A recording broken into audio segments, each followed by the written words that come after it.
Allora Marco e Angela, vi siete appena sposati, è una notizia che è piaciuta moltissimo al comune di Colomberto e anche a quelli vicini, ma perché vi siete sposati in un periodo così difficile e perché avete scelto di sacrificare tutta la celebrazione del matrimonio classica e invece avete deciso di accontentarvi di qualcosa di più umile, di più intimo, anche in questo periodo difficile?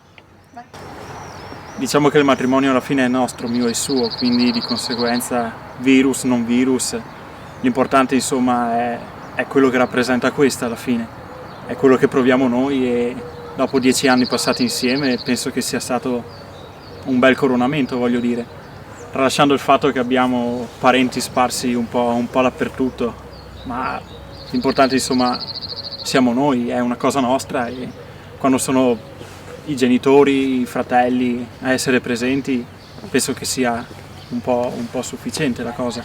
Quindi come si è svolto il matrimonio nel concreto? E allora, siamo arrivati in comune io e lui e qua c'era mia cognata e mio papà che ci hanno aspettato.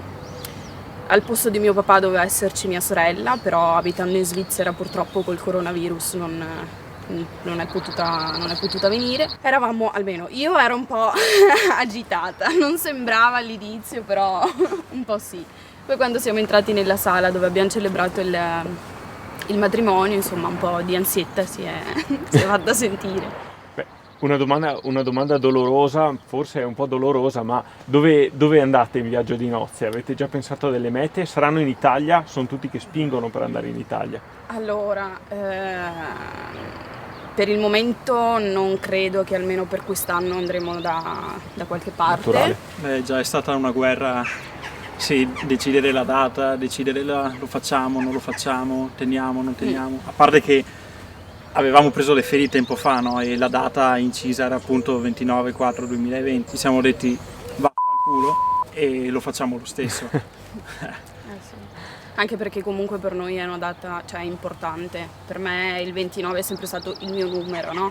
E casualmente 10 anni fa ci siamo messi insieme il 29, quindi destino o non destino. Come vi siete conosciuti? Io avevo 14 anni, lui 15 e io sono andata nella sua scuola. Hai bruciato Ho un bruciato, giorno? sì. Sono andata nella sua scuola a fare un giro e l'ho visto e io mi sono innamorata subito, appena l'ho visto. Per me sì, era lui, punto e basta, doveva essere mio a qualsiasi costo. E da lì poi siamo usciti e nel giro di una settimana neanche ci siamo messi insieme. Sì. Beh, eravamo molto diversi allora, proprio ragazzini, anche il modo di parlare, di vestire, di portare i capelli, tutto diverso. Begli anni che sicuramente ci porteremo sempre dietro. Però sì, è stata una bella avventura, voglio dire, 10 anni non sono passati proprio lisci, alti e bassi come in tutte le coppie, però alla fine siamo qua, abbiamo superato tutto e stiamo riniziando di nuovo un qualcosa che speriamo duri un bel po', insomma.